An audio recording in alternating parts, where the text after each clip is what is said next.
Hello everyone, welcome to Pharmajan DRX. Pharmajan DRX इस YouTube channel में आपका स्वागत है। आरआरबी फार्मेसीज का जो भी टैबलेट का सीरीज चल रहा था वो इसका पार्ट 3 होने वाला है। तो इस लेक्चर में हम लोग manufacturing tablet defect and evaluation parameter के ऊपर बात करेंगे। ये वाला पार्ट बहुत ही इंपॉर्टेंट है पिछले वाले वीडियो के कंपैरिजन में, ठीक है ना। एक्सीपीएन पार्ट बहुत ही इंपॉर्टेंट है एंड ये वाला पार्ट बहुत ही इंपॉर्टेंट होने वाला है जो तो वीडियो को पूरा देखना। Manufacturing process, tablet manufacturing generally हम लोग दो तरह से करते हैं। एक होता है granulation and compression technique and दूसरा जो होता है वो होता है डायरेक्ट कंप्रेशन के through. Direct compression suitable for the low dose preparation, but what about the high dose preparation? High dose preparation के लिए हम लोग क्या क्या प्रेफर करते हैं? उसमें हम लोग प्रेफर करते हैं generally granulation and compression method, ठीक है ना। ग्रेनुलेशन एंड कंप्रेशन मेथड दो तरह के होता है। एक होता है वेट ग्रेनुलेशन टेक्निक और दूसरा जो होता है dry granulation technique. Wet granulation technique में हम लोग बाइंडर यूज करते हैं, ठीक है ना, बाइंडर यूज करते हैं, binder. But in case of dry granulation हम लोग बाइंडर यूज नहीं करते, इसलिए वो ड्राई ग्रेनुलेशन टेक्निक है। Dry granulation technique effective for drug, high dose drug, ठीक है ना, जो जिसका डोज बहुत ज्यादा होता है वो उसके लिए इफेक्टिव है ड्राई ग्रेनुलेशन टेक्निक। एंड याद रखना है ये पॉइंट इंपॉर्टेंट है। Suitable for the low dose preparation के लिए direct compression and high dose के लिए ड्राई ग्रेनुलेशन और ग्रेनुलेशन टेक्निक। एंड जो भी ड्रग हीट एंड मॉइस्चर में सेंसिटिव है उसके लिए ड्राई ग्रेनुलेशन बेस्ट है, ठीक है ना। जैसे कि एस्पिरिन एंड विटामिन फॉर्मुलेशन। तो ऐसा क्वेश्चन आ सकता है कि विटामिन फॉर्मुलेशन के लिए कौन सा वाला tablet manufacturing process important effective है? Dry granulation, wet granulation, direct compression method. तो आपको आंसर करना पड़ेगा ड्राई ग्रेनुलेशन। तो ये दो पॉइंट याद रखना कि effective dose of the drug is too high in dry granulation and drug is sensitive drug is sensitive to heat and dry moisture के लिए ड्राई ग्रेनुलेशन बेहतर है। Next, tablet defect. Tablet defect में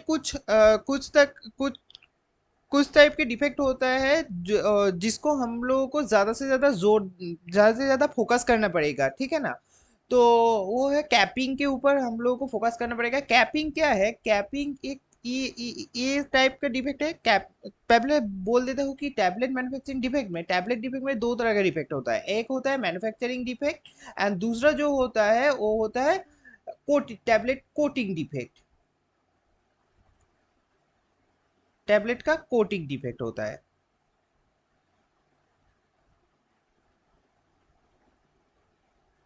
coating defect, ठीक है ना, coating defect होता है। तो टैबलेट मैन्युफैक्चरिंग डिफेक्ट में कैपिंग, लेमिनेशन, स्टिकिंग ये सब आता है। कैपिंग क्या होता है? कैपिंग डिफेक्ट में टैबलेट का जो टॉप और बॉटम क्राउन लेता है ना वो कंप्लीटली सेपरेट हो जाता है, ठीक है। जनरली इसका कॉज भी आता है एग्जाम में। किस किस कॉज के जरिए ये कैपिंग प्रॉब्लम होता है? Air entrapment and dry granulation technique में कुछ दिक्कत हो जाए तो हो सकता है ये कैपिंग प्रॉब्लम। नेक्स्ट, लैमिनेशन में। लैमिनेशन मतलब क्या है? लैमिनेशन मतलब है टैबलेट टू और मोर लेयर में सेपरेट हो जाना, ठीक है ना। ये एक टैबलेट है, इस टैबलेट टू और मोर लेयर में सेपरेट हो जाता है, ऐसे हो जाता है, ऐसे हो जाता है, ठीक है ना, ऐसे लेयर में डिवाइड हो जाता है। तो इसको हम लोग लैमिनेशन बोलते हैं। लैमिनेशन की कॉज भी सेम ही है। एयर इंटरप्ट लैमिनेशन का मेन प्रॉब्लम है। अगर प्रोसेस के जरिए प्रोसेस फॉर्मुलेशन के टाइम पे एयर एंट्रैप हो जाता है टैबलेट में तो फिर ये प्रॉब्लम होता है। स्टिकिंग मतलब क्या है? स्टिकिंग मतलब स्टिक हो जाना, मतलब जो भी एडहेयर हो जाना। टैबलेट मटेरियल एडहेयर हो जाता है डाई वॉल में। टैबलेट का जो टैबलेट पंचिंग मशीन में जो डाई वॉल होता है ना उस डाई वॉल में एडहेयर हो जाता है। इसका मेन कॉज है इनएडिक्वेट एंटी एडहेरेंट। तो एंटी एडहेरेंट आकर ठीक ठाक और सही अमाउंट पे नहीं दिया तो फिर स्टिक हो जाता है। एंड एक्सेसिव मॉइस्चर में भी ये प्रॉब्लम होता है। नेक्स्ट क्या है? Peeking. Picking, modelling and chipping, ये तीनों बहुत ही इंपॉर्टेंट है। ठीक है, इसमें से मॉडलिंग ज्यादा इंपॉर्टेंट है। मॉडलिंग बहुत बार एग्जाम में आया है। मॉडलिंग मतलब क्या है? ये है unequal distribution of colour. Colour distribution में प्रॉब्लम होता है, ठीक है ना, जो कि एक improper mixing of colouring solution solution के प्रॉब्लम के लिए होता है, अगर ठीक से कलरिंग सॉल्यूशन हम लोग मिक्स नहीं करेंगे। ठीक है ना। पीकिंग क्या है? पीकिंग है small amount of tablet material remove from the punch, surface of the punch, punch से रिमूव हो जाता है जब टैबलेट पंचिंग होने के बाद टैबलेट इजेक्ट होता है तब। ठीक है ना। ये होता है excessive moisture, excessive binder and excessive lubricant के वजह कॉज में हो सकता है। नेक्स्ट क्या है? चिपिंग। चिपिंग क्या है? चिपिंग है breaking off the tablet edge. Tablet का जो एज है वो टूट जाता है, वो होता है चिपिंग। ठीक है ना। इसमें से ज्यादा क्वेश्चन है मॉडलिंग में क्वेश्चन पूछ रहा है कि unequal distribution of colour colour को टैबलेट डिफेक्ट में क्या बोला जाता है? ये होता है मॉडलिंग। कुछ ऑप्शन दे देगा, ऑप्शन के बाद अब लोगों को करना पड़ता है। एंड टैबलेट की कुछ फिल्म डिफेक्ट होता है। फिल्म डिफेक्ट में ये orange peel effect, Bloom effect, twinning effect, blistering, ये इंपॉर्टेंट है। ठीक है ना। इसमें से ब्लूमिंग एंड हेजिंग व डाल इफेक्ट में बहुत सारे क्वेश्चंस आता है। कभी कभी दे देता है कि coating become dull due to high temperature. ठीक है ना। ड्यू टू हाई टेम्परेचर, ये याद रखना, due to high temperature and high humidity, इसमें से भी क्वेश्चंस आता है। ठीक है ना। वो दे देगा कि ऑप्शन दे देगा कि ऑरेंज पील इफेक्ट, डाल इफेक्ट, ट्विनिंग और ब्लिस्टरिंग। कभी कभी दे देता है ब्लूमिंग होता है। ठीक है ना। ब्लूमिंग, हेजिंग एंड डाल, इन तीनों में से क्वेश्चंस आता है। कभी दे देता है डाल फिल्म इफेक्ट, कभी दे देता है ब्लूमिंग इफेक्ट, कभी देता है हेजिंग इफेक्ट। ठीक है ना। ऐसा क्वेश्चंस आता है। तो ऑरेंज फिल इफेक्ट में क्या होता है? इनएडिक्वेट spreading of coating solution before drawing. Drawing करने से पहले कोटिंग ठीक से नहीं होता। ट्विनिंग में दो टैबलेट स्टिक हो जाता है। एक टैबलेट के साथ अगर स्टिक हो गया तो इसको हम लोग ट्विनिंग बोलते हैं। एंड ब्लिस्टरिंग क्या है? ब्लिस्टरिंग है local detachment of film from substrate. Substrate से क्या अगर डिटैच हो जाता है फिल्म तो फिर उसको ब्लिस्टरिंग कहते हैं। ठीक है ना। ये हो गया मेन टैबलेट डिफेक्ट। ये टैबलेट डिफेक्ट से बहुत सारा क्वेश्चंस आता है। टैबलेट डिफेक्ट को अच्छे से पढ़ना। ठीक है ना। ये जो पीडीएफ है, इस वीडियो को पॉज करके ये सब लिख लिख लेना। ठीक है ना। नेक्स्ट क्या है? नेक्स्ट है टैबलेट कोटिंग। टैबलेट कोटिंग में कुछ शुगर कोटिंग से क्वेश्चंस आता है। शुगर कोटिंग एंड कुछ ये जो एंट्री कोटिंग है ना, उसमें से कौन सा मटेरियल यूज होता है, उसमें से क्वेश्चंस आता है। ठीक है ना। सो टैबलेट कोटिंग जनरली तीन टाइप के कोटिंग होता है। एक होता है शुगर कोटिंग, दूसरा होता है पॉलीमर कोटिंग एंड होता है कंप्रेशन कोटिंग। ये पॉलीमर कोटिंग को हम लोग दो टाइप से डिवाइड कर सकते हैं। एक होता है एंट्रिक, नॉन एंट्रिक और फिल्म कोटिंग, एंड दूसरा जो होता है एंट्रिक कोटिंग। इसमें से क्वेश्चन आता है कि फिल्म कोटिंग एंड एंट्रिक कोटिंग में कौन सा मटेरियल यूज होता है। एक वो दे देगा, ऑप्शन दे देगा, ऑप्शन देने के बाद आप लोगों को करना पड़ेगा। ठीक है ना। तो इसमें से एग्जाम्पल जो भी कुछ इसमें यूज होता है, वो जो पॉलीमर याद रखना पड़ेगा। एंड शुगर कोटिंग में कुछ प्रोसेस होता है ना। शुगर कोटिंग एक मल्टी लेयर स्टेप प्रोसेस है जिसमें से मेनली 4 स्टेप इन्वॉल्व रहता है, 4 स्टेप्स इन्वॉल्व रहता है। ठीक है। इस 4 स्टेप में शुगर कोटिंग में वेट जनरली इंक्रीज हो जाता है, बहुत ज्यादा इंक्रीज होता है, प्राय अप टू 100% इंक्रीज हो जाता है शुगर कोटिंग में। ठीक है ना। जो कि एक साब कोटिंग में ज्यादा से ज्यादा होता है। अगर आप देखो कि जो इसका जो शुगर कोटिंग का जो प्रोसेस है वो है सील कोटिंग, सब कोटिंग, सिरापिंग, पॉलिशिंग। ठीक है ना। मेन ये चारों है। सील कोटिंग किस लिए करा जाता है? सील कोटिंग टैबलेट को मॉइस्चर प्रूफ करने के लिए करा जाता है। ठीक है ना। इसमें तो जनरली पॉलीमर यूज होता है, जेन, सेलेक, ये सब पॉलीमर यूज होता है। सब कोटिंग जो होता है, सब कोटिंग में टैबलेट का वेट इंक्रीज हो जाता है 50 to 100%। ये सब कोटिंग ही है जो जो वो शुगर कोटेड टैबलेट का वेट इंक्रीज कर देता है। क्योंकि यह पर जो लेयरिंग होता है ना, वो 2 to 3 लेयर करना पड़ता है, 2 to 3 लेयर सब कोटिंग में। सो अगर 2 to 3 लेयर करना पड़ेगा तो उस टैबलेट का वेट जनरली इंक्रीज ही हो जाएगा। इसमें इसको करने के लिए क्या यूज किया जाता है? Sucrose, acacia, talc, corn starch, gelatin, ये सब यूज किया जाता है। नेक्स्ट होता है सिरपिंग एंड स्मूथिंग। सिरपिंग करना पड़ता है, इस सिरपिंग में अगर कुछ कलरिंग वगैरह ऐड करना होता है तो इस सिरपिंग स्टेज में ही हम लोग कर देते हैं, ठीक है ना। नेक्स्ट होता है पॉलिशिंग। पॉलिशिंग के लिए शाइनी लुक देने के लिए टैबलेट को पॉलिश किया जाता है। पॉलिश किया जाता है बीज वॉक्स से, कार्बोनो वॉक्स से, हार्ड पैराफिन के जरिए इसको पॉलिश किया जाता है। तो इसमें से क्वेश्चन क्या आता है, क्वेश्चन आता है कि मॉइस्चर प्रूफ करने के लिए टैबलेट शुगर कोटिंग में कौन सा वाला स्टेप यूज होता है, वो जो स्टेप है उसमें से कौन सा वाला पॉलीमर यूज होता है, तो इसको आप लोगों को याद रखना पड़ेगा। इस पार्ट से क्वेश्चन आता है जनरली। साफ कोटिंग, सब कोटिंग में से ज्यादा क्वेश्चन आता है, ठीक है ना। नेक्स्ट हो गया फिल्म कोटिंग। फिल्म कोटिंग में वेट जनरली इंक्रीज नहीं करता, ठीक है ना। इसमें से मेन पॉइंट आपको जो याद रखना पड़ेगा, ये जो पॉलीमर यूज होता है, क्या क्या पॉलीमर यूज होता है फिल्म कोटिंग के जरिए। फिल्म कोटिंग में पॉलीमर कोटिंग और फिल्म कोटिंग में दो तरह के डिवीजन होता है ना। एक होता है एंटेरिक और दूसरा होता है नॉन एंटेरिक। एंटेरिक में एंटेरिक क्या करता है, एंटेरिक क्यों क्यों किया जाता है, एंटेरिक स्टोमक को और एसिड में टैबलेट को डिग्रेड होने से बचाने के लिए एंटेरिक कोटिंग किया जाता है। इस ये जो टैबलेट है enteric coated tablet small intestine में जाके डिग्रेड होता है। तो इस केस में जो टैबलेट को प्रोटेक्ट करेगा उस एसिडिक एनवायरनमेंट में, तो वो क्या क्या पॉलीमर होगा, वो होगा cellulose acetate phthalate, acrylate polymer, hydroxy propyl methyl cellulose phthalate, ये सब थैलेट।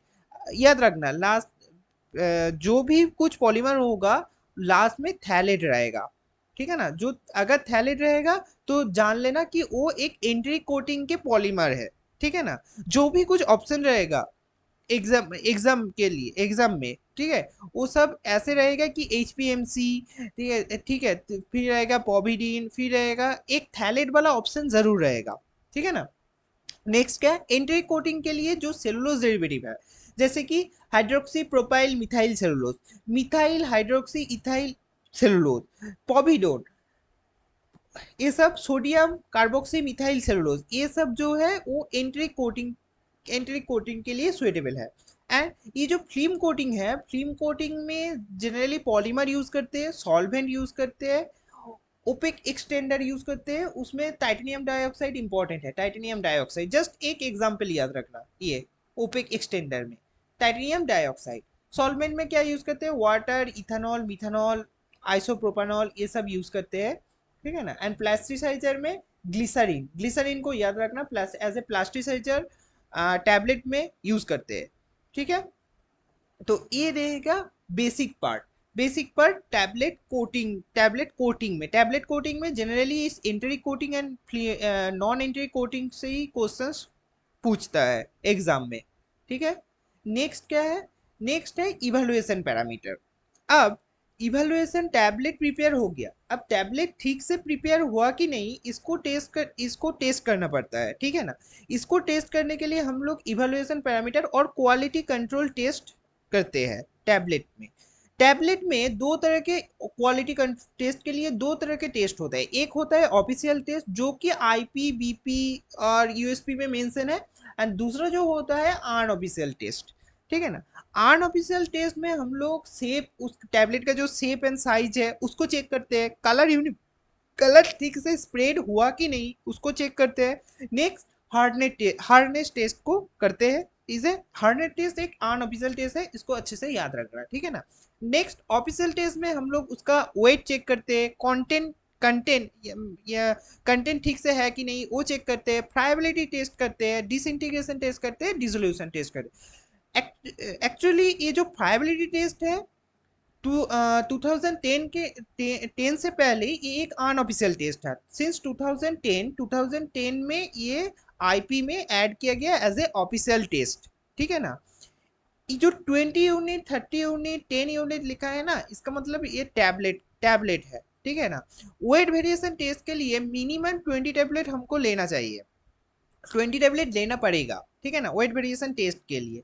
कंटेंट यूनिफॉर्मिटी के लिए 30 टैबलेट लेना पड़ेगा। फायबिलिटी के लिए maximum 10 unit, minimum 10 unit tablet लेना पड़ेगा। डिसइंटीग्रेशन के लिए 18 यूनिट लेना पड़ेगा। ये सब टैबलेट के यूनिट है, शॉर्ट करने के लिए मैं ये लिख दिया, ठीक है ना। तो याद रखना वेट, अगर कुछ कभी क्वेश्चन पूछ लेता है कि टैबलेट मेडिसिन के लिए कितने यूनिट टैबलेट का हम लोगों को मिनिमम ज़रूरत है, तो वो लोग ऑप्शन देंगे 20, 30, 10 और 18, तो आपको आंसर करना पड़ेगा 20। ऐसे आंसर करना, शॉर्ट टाइप के नोट मैंने प्रोवाइड कर दिया है, ठीक है ना।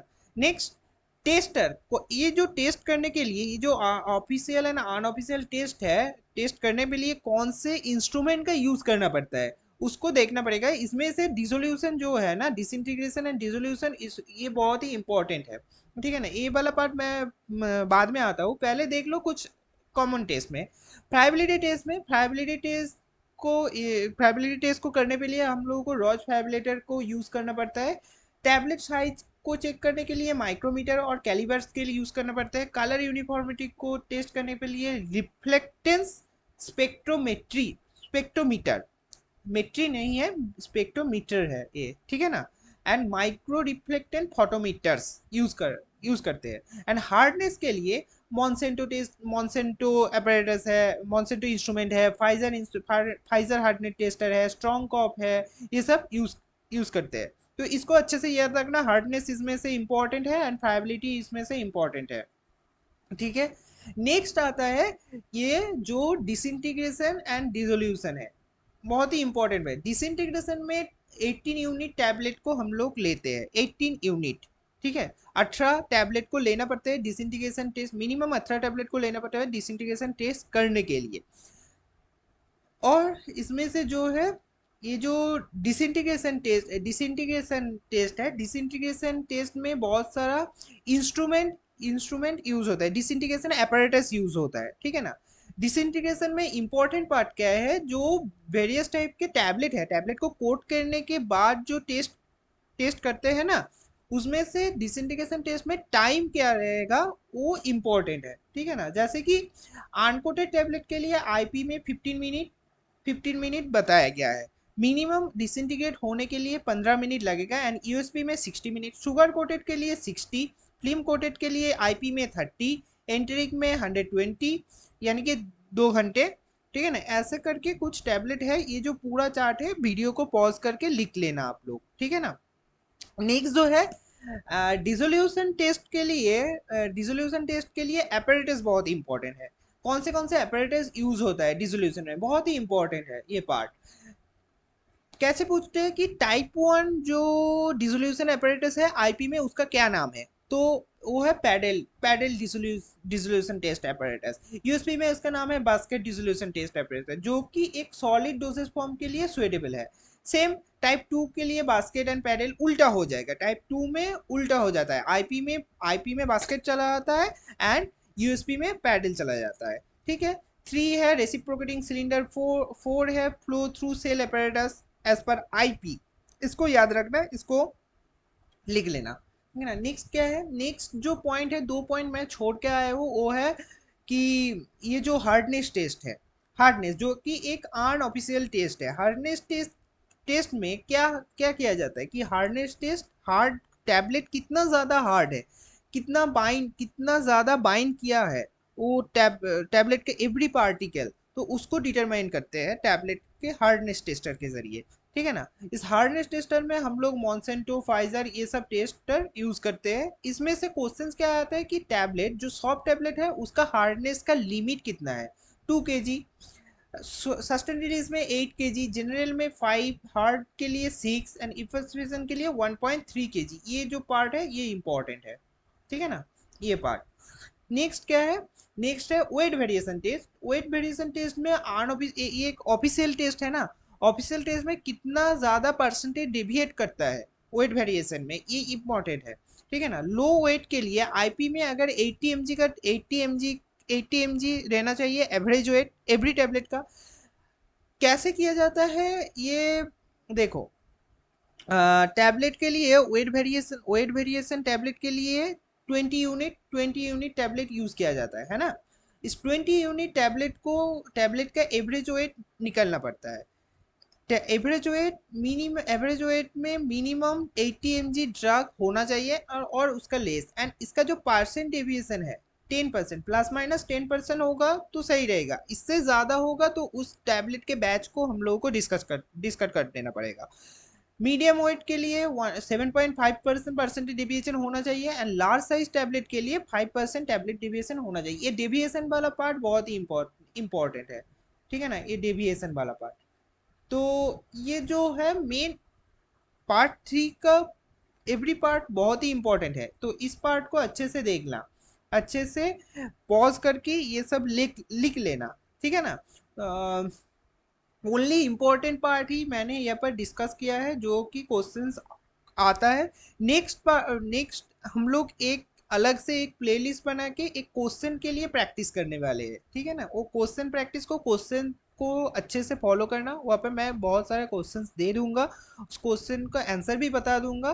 तो जो भी कुछ डाउट वगैरह रहेगा आप लोग कमेंट करना एंड वीडियो को पूरा देखना, ठीक है।